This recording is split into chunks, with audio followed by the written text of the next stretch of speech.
Drive with Kylie Baxter Nobody knows Tasmania like we do. on ABC Radio Hobart.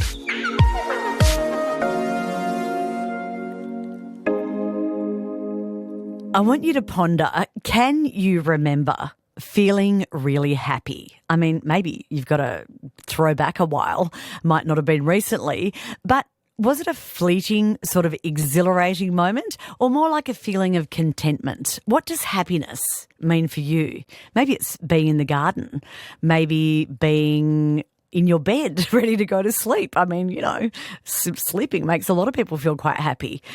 Australians are seen as some of the happiest people in the world, apparently, according to the latest World Happiness Report. Yet, sadly, younger Australians are reporting lower levels of happiness than ever before. So what does happiness actually look like? People and behaviour expert Mark Carter joins us now. Mark, good afternoon. Good afternoon, Kylie. And so how does the world compare to Australia on the happiness scale? Because, you know, there is a new World Happiness Report out and it draws data from people in more than 140 countries. What does it show? Yeah, it shows, well, there's a pattern. The Scandinavian countries top again, and it's actually the exact same sequence as the year before. So that's Finland, Denmark, Iceland, Sweden take the top 4 spots, Norway sliding in at 7, and Australia squeezed into 10th spot this year. So, yeah, they're doing pretty good on the scheme of things. Yeah, definitely. You know, 10th out of 140 countries is very good. But why do you think it is that Nordic countries, such, say, as Finland, consistently top the rankings? Yeah, so the study they look at a macro level, they look at things like the capital income for the country, social support, life expectancy, freedom to make choices, generosity and perception of corruption. So when you look at it through that lens, the things that the Scandinavian countries do exceptionally well is really invest in those social structures. They're very well known for it and they've done it for a long time. So, you know, Finland have a strong communal support. They've got minimal suspicion of what the government are doing, which came through with COVID as well. Denmark and Iceland, the same, very high strengths of social support.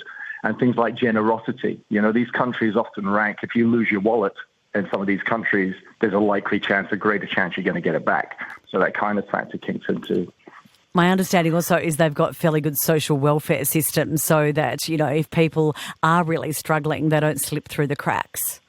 100%. That's that community support at a country level. So things like support for people, paternity leave, maternity leave, benefits, education, all of those systems, you pay higher taxes in these countries, but the country is supporting you more with those.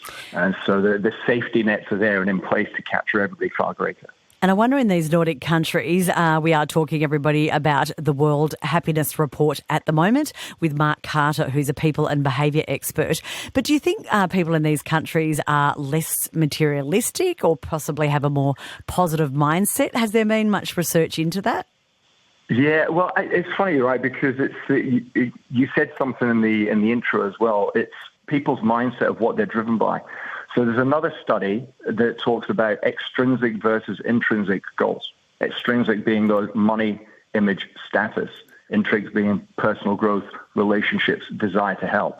And those that are more oriented to those intrinsic goals are the ones that have less depression, are less anxious, they're more energized when they work on themselves. And so certainly those countries seem to rate well in those aspects as well. How important do you think kindness is, Mark, in the happiness equation? Completely. It's absolutely. I mean, not just from this report, but when you look at other aspects as well. So I don't know if you've ever seen a TED talk by Eddie Jacku, who died at just over 100 years old, who was a self-proclaimed happiest man on earth, who'd gone through several concentration camps, including Auschwitz, and then did talks. He did a TED talk in his 90s. And if you distill down his talk, literally he had made a promise just to be happy, helpful, and kind. Literally, that was a single message from his talk, which he attributed to his longevity as well. So there's many studies that back this up. Matthew Ricard, the other person, happiest man alive, that they've measured his brain doing compassion meditations, and the gamma rays just go off the charts. Wow, that's amazing. Yeah, so Matthew Ricard worth a look, Eddie Jacku's TED Talk worth a look, and even Professor Robert Waldinger, the fifth director of the longest study of Adult Development, which was a study that lasted more than 80 years. John F. Kennedy was in that study, and they found the secret to fulfilling life, when you drill it down, was quality of relationships and feeling supported by people around you. So there's so much out there to tap into that really leans into these simple ideas of social support, great relationships, and kindness that have a massive interplay with how happy we are. What was the name of the guy in his 90s, if anybody wants to tune in and check out that TED Talk? Yeah, Eddie Jaku. So Eddie and then Jaku, survivor from World War II. Yeah, beautiful. And Robert Waldinger, the Harvard study of adult development is the other one. Those two TED Talks, brilliant TED Talks, both about 12 minutes long and well worth listening to over a cup of tea. Indeed. We've got quite a lot of text messages coming in. I want to share them. I've asked everybody, what do you think is the key to happiness? And I want everyone to still keep texting in because there's some great messages coming through. The number to text, 0438 922 936.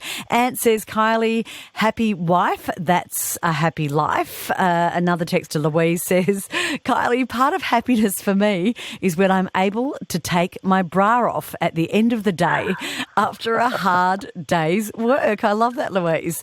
Lana says, happiness for me is friends and cider and reading. And Joe, who is Joe the cynic, but he says not in this regard. He says, Kylie, accepting the things that you can't change or influence and not worry about it.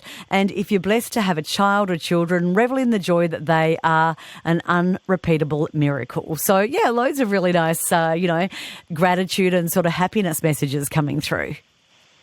Yeah, and they actually, what I love, I was listening intently to those, all of those pretty much tie into the way to hack into happiness, which is, it's the simple things in life.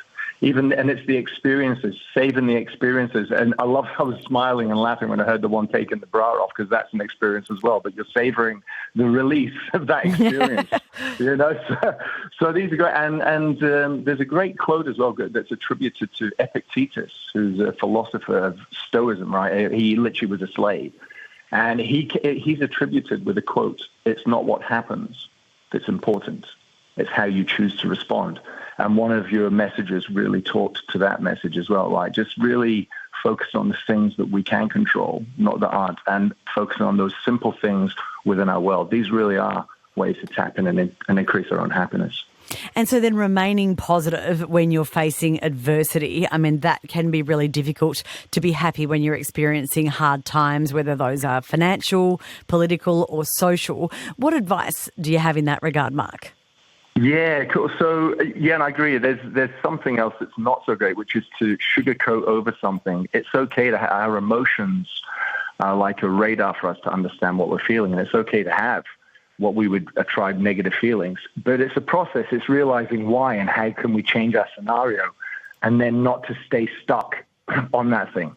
Look at it, diagnose it. It was Einstein that said, if you had an hour to understand a problem, he'd spend the first 50 minutes or something, understand the problem, then he'd flip his thinking to the solution. And so it is when we've got negativity going on in our world, it's okay to look at it, it's okay to talk through it with the right people, but we don't need to download it and share it on status updates and keep in that mindset. We can flip it over.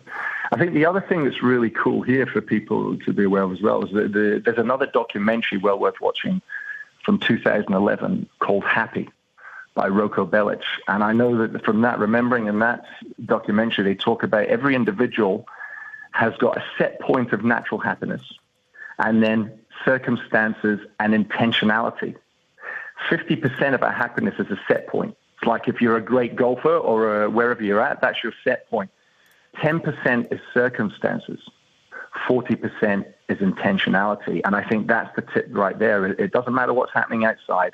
Break it down, understand it. It's okay to have some negativity, but look at the circumstances, what can you do with it, and then be intentional with the actions you're going to take. And that's how you can claim back and reclaim your happiness in those scenarios. A few more happy text messages. This person says, happiness is a choice. You can be happy when it's raining or when it's sunny. Jerry says, g'day Kylie and Mark, a fridge full of beer and Carlton getting beaten is happiness for me. Another texter says, it's my birthday today and spending it with my son. That is happiness. So, yeah, there's so many ways to look at it, but most importantly, it's about, I guess, trying to remain positive. Have you got any data, Mark, just finally, on, say, whether or not being so obsessed about scrolling and TikTok and Reels and everything else is actually possibly making people unhappy because they're not getting out and about and exercising? Yeah, I love this one because this crosses across many fields I work in. Like, I've done sessions with the E-Safety Commissioner and come across, they do some great work. And without getting too deep, there is absolutely now data coming out that in a hyper-connected world, that hyper-connectedness is actually taking us away and pulling away from our happiness. We're comparing ourselves to others. We're like that dopamine fix of trying to get the like, or we're just simply not living in the experience, that savoring experiences. So absolutely, there's data out that less time on tech, more time back in real world, real full connected conversations. We're building relationships, not digital ones.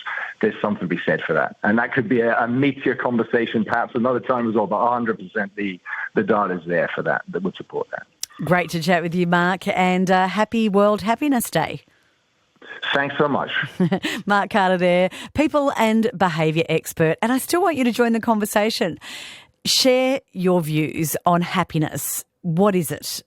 Do you think it's money? Do you think it's a holiday? Do you think it's a car? Are you waiting for something to always happen, thinking that that'll make you happy, but it never actually does? Give me your deep and darkest and happiest as well thoughts on how to be happy on World Happiness Day. Claire says, don't chase happiness as it is a fleeting emotion, unfortunately. It's true joy that is deeper and a more lasting state of contentment despite our circumstances. Have your say. But first, we're heading to the newsroom to catch up with Josh Duggan, who